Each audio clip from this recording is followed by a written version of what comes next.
Assalamualaikum warahmatullahi wabarakatuh. Perkenalkan, saya Cornelia Eibel dari kelas PBSI G dengan NIM 230200074269 ingin menceritakan salah satu dongeng Nusantara di Indonesia, yaitu Legenda Batu Menangis. Pada suatu hari, hidup seorang janda dengan putrinya bernama Darmi di Kalimantan Barat, Indonesia. Mereka tinggal di sebuah gubuk yang terletak di ujung desa. Semenjak sang ayah meninggal, hidup mereka menjadi susah karena sang ayah tidak meninggalkan satupun warisan untuk memenuhi kebutuhan hidup mereka. Untuk memenuhi kebutuhan hidupnya, sang ibu pun bekerja di sawah atau ladang milik orang lain sebagai buruh upah. Sedangkan Darmi tumbuh menjadi gadis yang manja.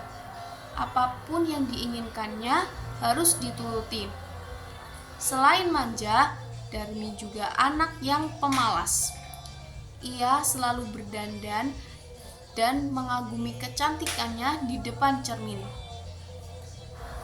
Darmi selalu berjalan berkeliling desa tanpa tujuan yang jelas, agar seseorang yang melihat Darmi akan terpesona dan terpikat oleh kecantikan wajahnya. Darmi pun selalu menolak jika diajak oleh ibunya untuk menemaninya ke sawah. "Nak, ayo bantu ibu bekerja di sawah." "Tidak, aku tidak ingin kuku dan kulitku kotor terkena lumpur." "Apakah kamu tidak kasihan denganku, Nak?" "Tidak, ibu saja yang bekerja di sawah. Mana mungkin lelaki lain tertarik dengan wajah keriputmu itu." Mendengar jawaban Darmi, sang ibu tidak bisa berkata-kata. Dengan perasaan sedih, ia pun berangkat ke sawah untuk bekerja. Namun, Darmi tetap saja tinggal di gubuk, terus mendandani dirinya agar terlihat cantik.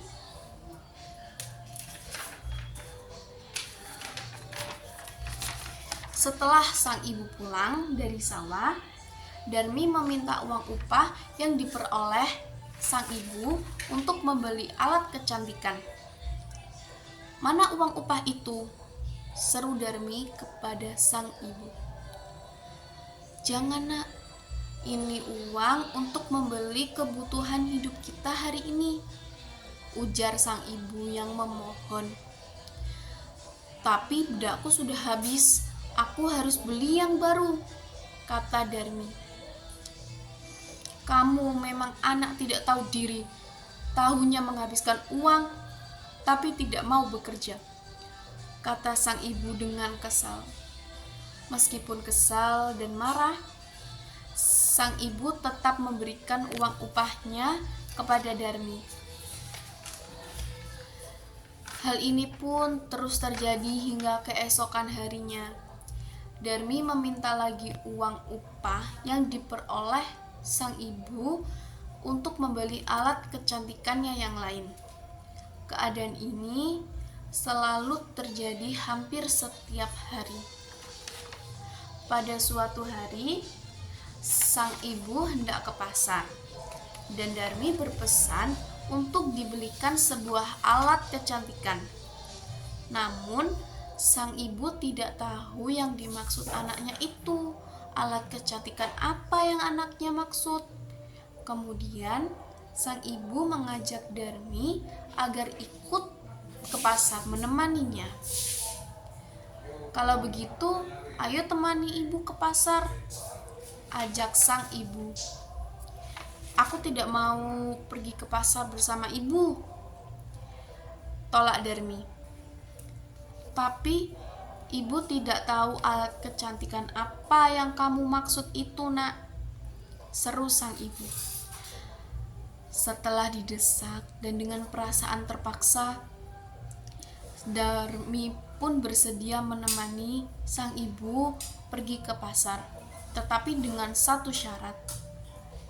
Baik, aku akan ikut menemani ibu ke pasar, tetapi dengan satu syarat, ucap Darmi kepada sang ibu.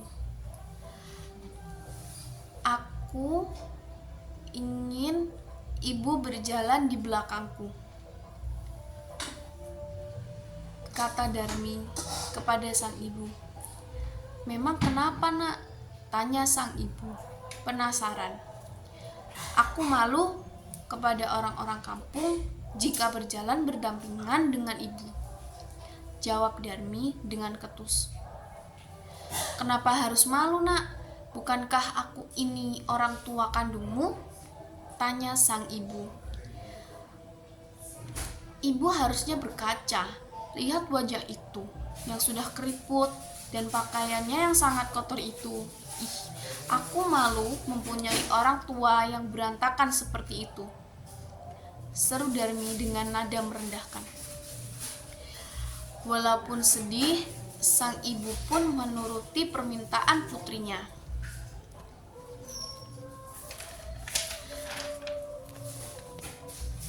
Setelah itu, berangkatlah mereka ke pasar secara beriringan. Si Darmi berjalan di depan, sedangkan sang ibu mengikutinya dari belakang sambil membawa keranjang. Walaupun keduanya adalah ibu dan anak, tetapi dilihat dari penampilannya sangat berbeda. Seolah-olah bukan dari keluarga yang sama. Di tengah perjalanan, Darmi pun bertemu dengan temannya yang tinggal di desa lain. Darmi, mau kemana kamu? Tanya temannya itu. Ke pasar, jawab Darmi dengan pelan. Lalu, siapakah orang yang di belakangmu itu? Apakah dia orang tuamu? Tanya lagi temannya sambil menunjuk sang ibu yang membawa keranjang. Tentu saja bukan ibuku, dia adalah pembantuku, jawab Darmi dengan nada sinis. Seperti disambar petir, sang ibu mendengar ucapan putrinya. Namun, ia hanya terdiam sambil menahan rasa sedih.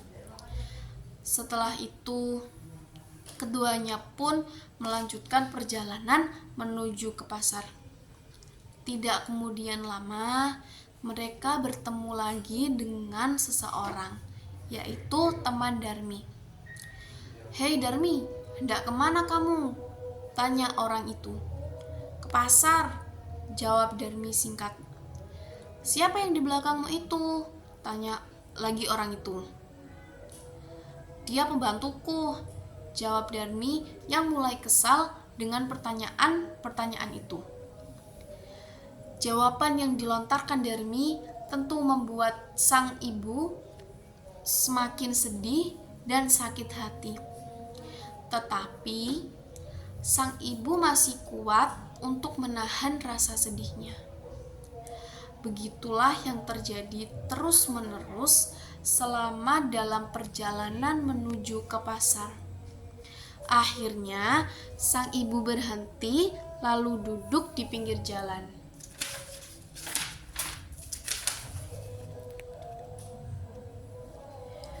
Bu, kenapa berhenti? Tanya Darmi heran. Beberapa kali Darmi bertanya, namun sang ibu tetap saja diam, tidak menjawab pertanyaan anaknya. Sesaat kemudian, Darmi melihat mulut ibunya yang berbicara perlahan sambil menengadahkan kedua tangannya ke atas. Ibu sedang apa? Tanya Darmi heran dengan nada membentak. Sang ibu tetap tidak menjawab pertanyaan anaknya, namun ia berdoa kepada Tuhan agar menghukum anaknya yang durhaka. Ya Tuhan, ampunilah hamba-Mu yang lemah ini. Hamba sudah tidak sanggup lagi menghadapi sikap anak hamba yang durhaka ini. Berikanlah hukuman yang setimpal kepadanya. Doa sang ibu. Beberapa saat kemudian, tiba-tiba langit menjadi mendung.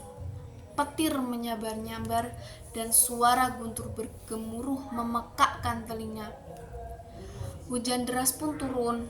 Kemudian secara perlahan kaki Darmi berubah keras dan menjadi batu.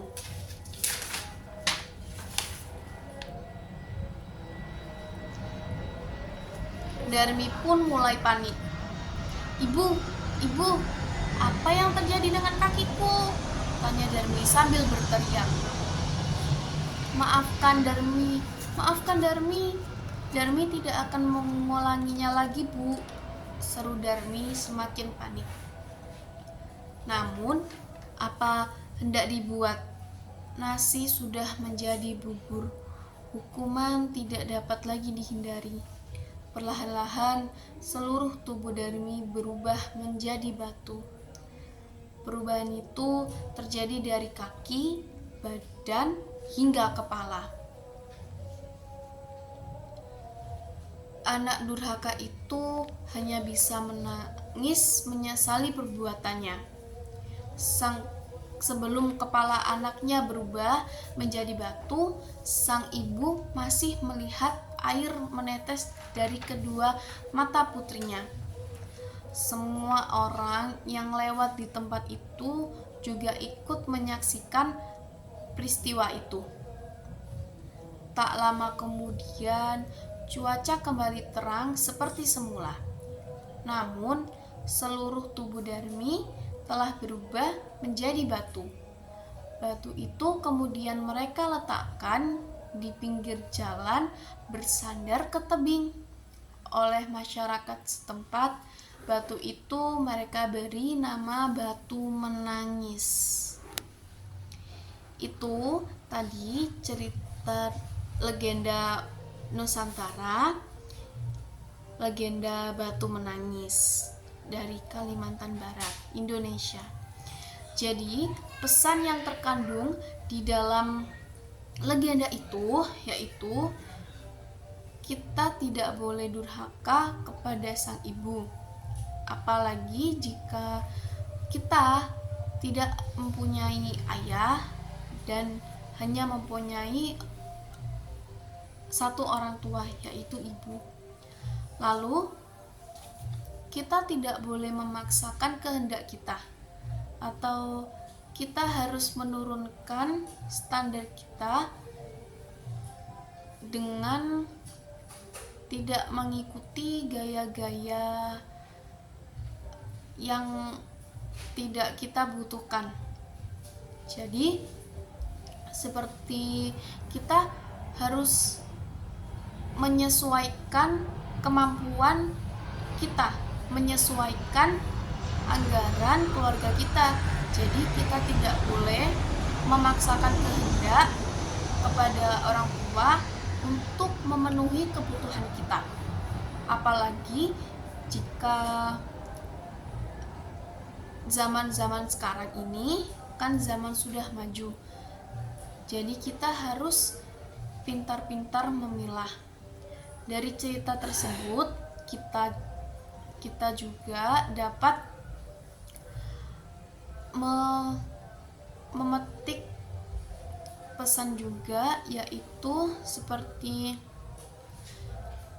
kita harus mengakui ibu kita apapun dan dalam kondisi apapun, karena itu ibu kita, dia yang melahirkan kita.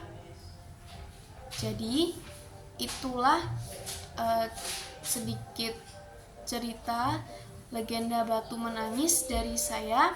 Jika ada kesalahan kata ataupun kalimat, mohon maaf. Wassalamualaikum warahmatullahi wabarakatuh.